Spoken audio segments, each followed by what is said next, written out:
नमस्कार, बहुत बहुत स्वागत है। 11 को चुनाव है, आज है 9। हमारे साथ जहांगीरगंज नगर पंचायत के जितने भी सफाई लोग हैं, बहुत अंदर खुशी है। क्या है, चुनाव है, जैसे बोर्ड की परीक्षा होती है, बच्चों के अंदर डर होता है, कुछ खुशी होती है। क्या माहौल लग रहा है? पहले थोड़ा सा हमारे दर्शकों को अपना परिचय बताइए।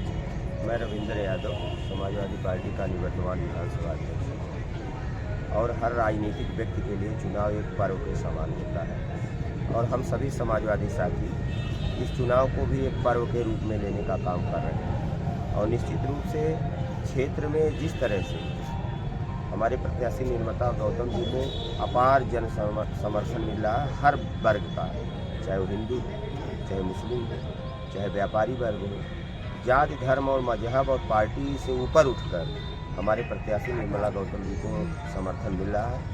और समाजवादी पार्टी लंबे अरसे तक हमेशा जन सरोकार के मुद्दे को लेकर सड़क से सदन तक लड़ाई लड़ने का काम करती है। और निश्चित रूप से एक अवसर मिला है, हमारे प्रत्याशी इस नगर पंचायत से चुनाव जीत जाती है तो निश्चित तौर से इस नगर पंचायत को एक आदर्श नगर पंचायत बनाने का काम किया जाएगा। आप पद पे हैं, जिम्मेदारी वाले पद पे हैं, तो आपके कंधों पे तो बोझ सबसे ज़्यादा होगा कि नगर पंचायत को संभालने का, नगर पंचायत के जितने भी कार्यकर्ता हैं सपा के, उन सबको संभालने का।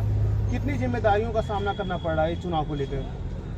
देखिए, समाजवादी पार्टी एक बड़ा ही लंबा परिवार है पार्टी का, और इसका हर एक छोटा से बड़ा कार्यकर्ता निश्चित तौर से अपनी जिम्मेदारियों का बखूबी निर्वहन कर रहा है।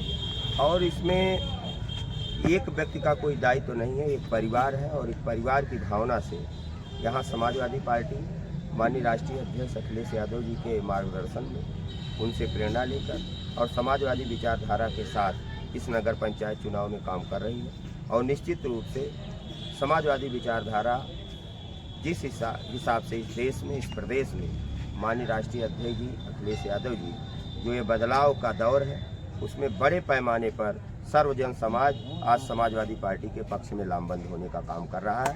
और आपको इसका परिणाम भी आगामी 13 मई को देखने को मिलेगा, जब समाजवादी पार्टी के प्रत्याशी निर्मला गौतम भारी मतों से चुनाव जीतेंगी। आपको नहीं लग रहा कि दिक्कतों का सामना करना पड़ रहा है, क्योंकि पूर्व विधायिका भी चेयरमैन के लिए उतर गई हैं? एक उतना विधायक चेयरमैन पद के लिए उतर रहा है, उसके पास एक्सपीरियंस इतना है, तो क्या दिक्कतों का सामना करना पड़ेगा कि नहीं आप लोगों को?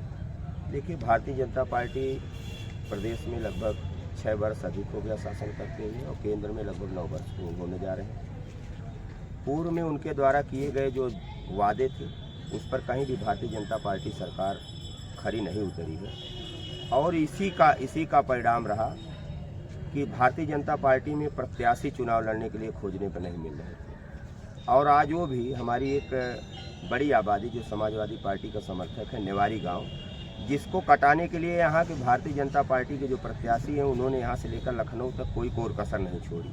और आज उसी गांव में सबसे ज़्यादा वोट मांगने का काम कर रही हैं हमारी जो भारतीय जनता पार्टी की अध्यक्ष पद की प्रत्याशी। तो साथियों, हम आप तुष्टीकरण की राजनीति समाजवादी पार्टी कभी नहीं की। समाजवादी पार्टी हर धर्म, मजहब, हर वर्ग को जोड़कर चलने का काम करती है। हमारे प्रेरणा स्रोत श्रद्धेय नेताजी ने हमेशा जो है सभी वर्गों को जोड़कर समाजवादी पार्टी को मजबूत करने का काम किया है। आज उन्हीं के पद चिन्हों पर चलकर माननीय अखिलेश यादव जी हर वर्ग को सम्मान देने का, हर वर्ग को भागीदारी देने का और सबके सुख दुख में शामिल होने का, और जो भारतीय जनता पार्टी की गलत नीतियां हैं, धर्म, मजहब, जात के नाम पर जो उत्पीड़न हो रहा है, उसके खिलाफ पूरे देश में और प्रदेश में सबसे ज़्यादा मुखर सड़क से लेकर सदन तक यदि कोई पार्टी है तो समाजवादी पार्टी है, और हमारे नेता आदरणीय अखिलेश यादव जी। आपको क्या लगता है कि निर्दल भी उतर रहे हैं, भाजपा के भी उतर रहे हैं, बसपा के भी प्रत्याशी उतर रहे हैं, आपको क्या लगता है सपा की टक्कर किससे है?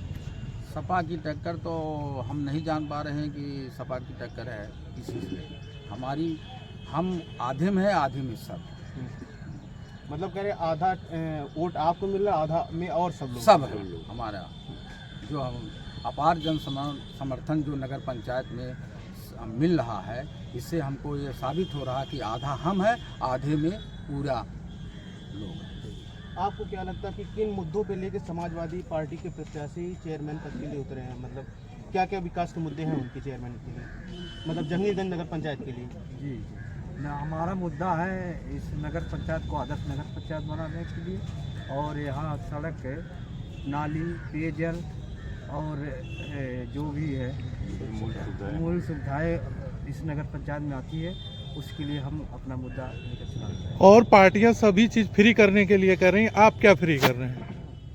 अब अध्यक्ष पद होने के बाद जो भी आएगी सुविधाएं, उसके बाद देखा जाएगा, जो फ्री किया लायक रहेगा वो फ्री किया जाएगा। अब 11 को यहाँ पे वोटिंग पड़ेगी, 13 को यहाँ पे रिजल्ट आएगा। अब जनता किसके सर पे ताज पहनाती है वो आने वाला 13 को परिणाम बताएगा। देखते रहे अयोध्या भारती। मिलते हैं एक नए एपिसोड का। बहुत बहुत धन्यवाद।